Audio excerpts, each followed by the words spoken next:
మంత్రులకు ముకుతాడు, అధికారుల సాయంతో సీఎంఓ రిమోట్ పాలన. అనుకూలమైనటువంటి అధికారులకే కీలక ప్రభుత్వ శాఖల బాధ్యతలు, అమాత్యుల మాటను ఖాతరు చేయని ఆ శాఖ బ్యూరోక్రాట్లు. ఇక సీఎంఓ చెప్తేనే చేస్తామన్నట్టు స్పష్టం చేస్తున్నటువంటి శాఖాధిపతులు ఇరువురికి పొసగక ఆయా విభాగాల్లో ఆగిపోతున్నటువంటి పనులు. ముఖ్య శాఖల్లో ప్రతి ఫైలు ముఖ్యమంత్రి కార్యాలయానికి పోతా ఉందంట.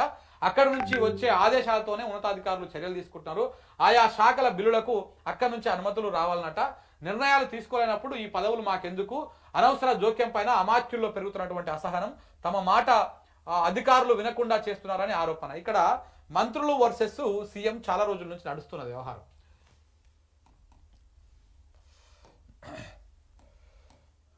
సీఎం వర్సెస్ మంత్రులు చాలా రోజుల నుంచి నడుస్తున్నది.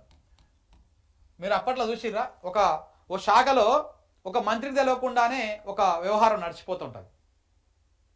ఆ వ్యవహారం నడిపించేది అంతా ఎవరు? ముఖ్యమంత్రి గారు. ముఖ్యమంత్రి గారి కార్యాలయం, ముఖ్యమంత్రి. ఇట్లా మంత్రుల పనులన్నీ కూడా ఏమవుతుందంటే, ఈ ప్రతి మంత్రికి ఒక శాఖ ఉంటుంది. ఆ శాఖకు ఒక ప్రధాన అధికారి ఉంటాడు, ప్రధాన కార్యదర్శి ఉంటాడు, ఆ శాఖ ముఖ్య కార్యదర్శి ఉంటాడు. ఆ కార్యదర్శులు అందరు కూడా ఈ మధ్యలో మారిరు, షెఫ్లింగ్ అయిపోయి అందరు రేవంత్ రెడ్డికి అనుకూలంగా ఉన్నటువంటి వాళ్ళే ఆయా శాఖలలో అధిపతులుగా ఉన్నారు. సపోజు ఆర్థిక శాఖ, ఆరోగ్య శాఖ, ఇట్లా విద్యుత్ శాఖ, ఈ శాఖలలో ఉన్నటువంటి ముఖ్య కార్యదర్శులు ఎవరుతున్నారో వీళ్ళందరూ కూడా ప్రభుత్వ అధికారులు రేవంత్ రెడ్డికి అనుకూలంగా ఉన్నటువంటి వాళ్ళే ఉన్నారు. సో ఆ శాఖకు సంబంధించినటువంటి మంత్రి గారు ఎంత ఆదేశాలు జారీ చేసినా కానీ రేవంత్ రెడ్డి గారి కార్యాలయం సీఎంఓ నుంచి చెప్తే తప్ప వాళ్ళు ఆ ఫైల్ని ముందుకు తీసుకపోతలేరు. మంత్రి చెప్పని, ఇంకా ఎవడన్నా చెప్పని, ముఖ్యమంత్రి సీఎంఓ ఆఫీస్ నుంచి చెప్తే తప్ప ఆ ఫైల్ ముందుకు వస్తుంది. అందులో కూడా ఏదైనా కీలకమైనటువంటి ఫైల్ వచ్చింది అనుకో, అంటే కొన్ని సంచులు అటు ఇటు పోయే ఫైళ్ళు చాలా ఉంటాయి.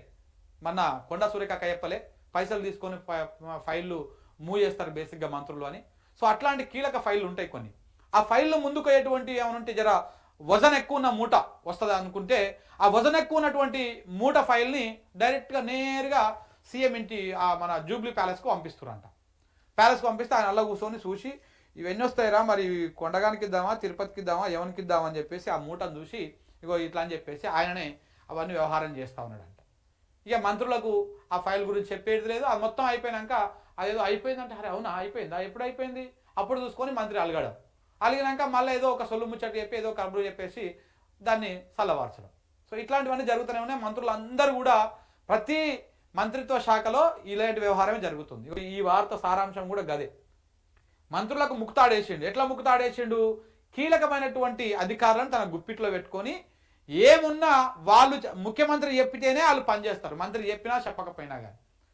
సో ఈ రకంగా మంత్రులందరికీ ముక్తాడేసిండు. ఎవరికి కూడా ఇంతకుముందు మొన్నటిదాకా బాగానే పోయినాయంట, ఎవరిని వాటా వానికి. ఇప్పుడు ఎవరికి వాటా పోవద్దు, నాకే రావాలి మొత్తం వాటా, సంచులన్నీ నా ఇంటికే రావాలి, నా గలపెట్టిన నిండాలి, ఈ ప్రయత్నమే జరుగుతుంది. అందుకే మంత్రులు వర్సెస్ సీఎం చాలా పీక్ స్టేజ్కి వెళ్ళిపోయింది. ఎన్నడో రోజు కాడెత్తేసారు అనుకో, మంత్రులందరూ కలిసి కాడెత్తేసారు అనుకో, అప్పుడు ఉంటుంది సినిమా. ఇక తెలియని నీ అమ్మ ఏంద్రా ఈ పంచాయతీ, సీఎంను దింపేద్దాం, సీఎంను మార్చేద్దాం అన్నారు అనుకో, సినిమా మారిపోతుంది.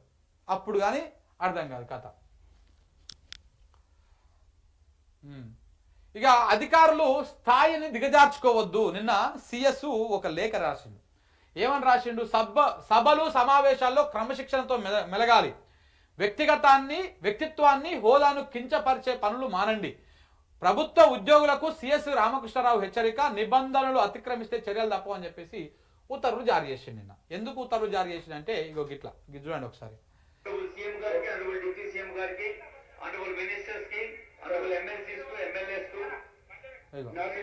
ఈ మహానుభావుడు కాళ్ళు మొక్కిండు రేవంత్ రెడ్డి. ఆయన ఒక అధికారి అయి ఉండి రేవంత్ రెడ్డి కాళ్ళు స్టేజ్ మీద మొక్కితే వెంటనే సిఎస్ గారు ఒక ఏమంటారు ఇట్లా ఉత్తర్వులు జారీ చేశారు. మీరు అధికారులు అత్యుత్సాహానికి పోకండి, సభల మీద వీటి మీద కొంత జాగ్రత్తగా వ్యవహారం చేయండి, మీరు కాళ్ళు మొక్కే వ్యవహారాలు ఏదో మన్ననలు పొందడానికి ఏదో ప్రయత్నాలు చేయకండి, మెహర్బానీ చేయకండి అని చెప్పేసి సీరియస్గా ఆయన ఇచ్చి, నిజంగా కూడా ఇట్లా చేయాల్సిందే. ఈయన రీసెంట్గానే కొత్తగా సిఎస్ అయ్యిండు రామకృష్ణరావు. అందాల బామల వెంట మంత్రులు పరుగులు పెడుతురు. మన వాళ్ళు బాగా రాశారు ఈ వార్తని. అగో అందాల బామలను చూసి మంత్రులు సొల్లు కాచుకుంటుర్రు, జీతాలు పెంచేందుకు డబ్బులు లేవు.